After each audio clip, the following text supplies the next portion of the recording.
Bonjour Yves. Bonjour Benoît. Dans une autre séquence, tu nous expliques les fondements et l'histoire de la psychologie énergétique, donc en fait qui est le courant dans lequel viennent se construire toute une série d'outils, comme notamment la plus connue, je pense, auprès du grand public, l'EFT. Alors,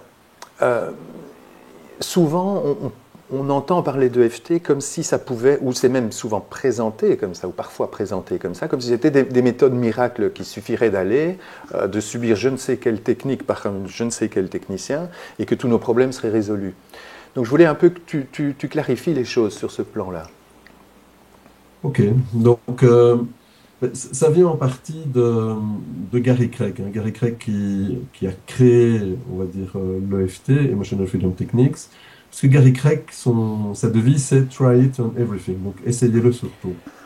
Donc effectivement, lui avait une approche plus coaching qu'une approche psychothérapeutique. Maintenant, cet outil, effectivement, a un impact au niveau des psychothérapies, un impact très important. Donc, ce qu'il se passe, c'est que beaucoup de personnes, voyant la facilité d'apprentissage de l'outil, en tout cas la facilité apparente, et voyant aussi les résultats très rapides que l'on peut obtenir, se sont imaginés pouvoir devenir thérapeute sans nécessairement avoir le reste de la formation d'un bon psychothérapeute. Donc, notamment dans le reste, on entend le cadre, l'anamnèse, la création du lien, toutes ces notions d'empathie et de présence qui sont super importantes. Donc, c'est vrai que l'EFT ou certains outils de psychologie énergétique peuvent avoir l'air un petit peu miraculeux, d'autant plus qu'aux États-Unis, comme c'est, vous savez qu'il y a, il y a, comment dire, une sorte d'expression un peu plus hystérique, comme ça, un peu plus extravertie, eh bien, on utilise bien les formules de ce genre-là, hein, miracle, etc. Ben, c'est pas tout à fait vrai, ça nécessite aussi, hein, évidemment, d'avoir un vrai travail de fond pour savoir sur quel type de cas on doit travailler. Est-ce qu'on a affaire à un trauma simple ou un trauma complexe, et dans quel ordre doit-on prendre les choses.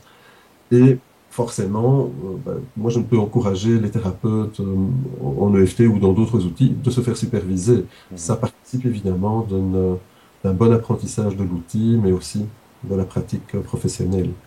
C'est ça, donc il ne faudrait pas confondre d'une certaine manière ces techniques qui pourraient être utilisées d'une manière familiale, on va dire, pour des choses simples, comme, je ne sais pas, la gestion du stress ou de certaines émotions, par exemple, avec une pratique professionnelle de thérapie. Et dans ce cas-là, simplement utiliser ces outils est sans doute très insuffisant. Oui, donc moi c'est vrai que j'encourage les patients, s'ils sont en état de faire des exercices par eux-mêmes, hein, parce que ça les rend beaucoup plus autonomes, c'est un des buts de la thérapie. C'est ce en quoi d'ailleurs ce courant se rapproche aussi des versions un peu plus humanistes. Mais d'un autre côté, c'est vrai que je n'encourage absolument pas les personnes d'aller attaquer des traumas difficiles ou compliqués tout seul. Ce serait contre-productif. Donc, ça risquerait même d'activer plus que de désactiver, puisque ce n'est pas ce n'est pas le même plan de traitement.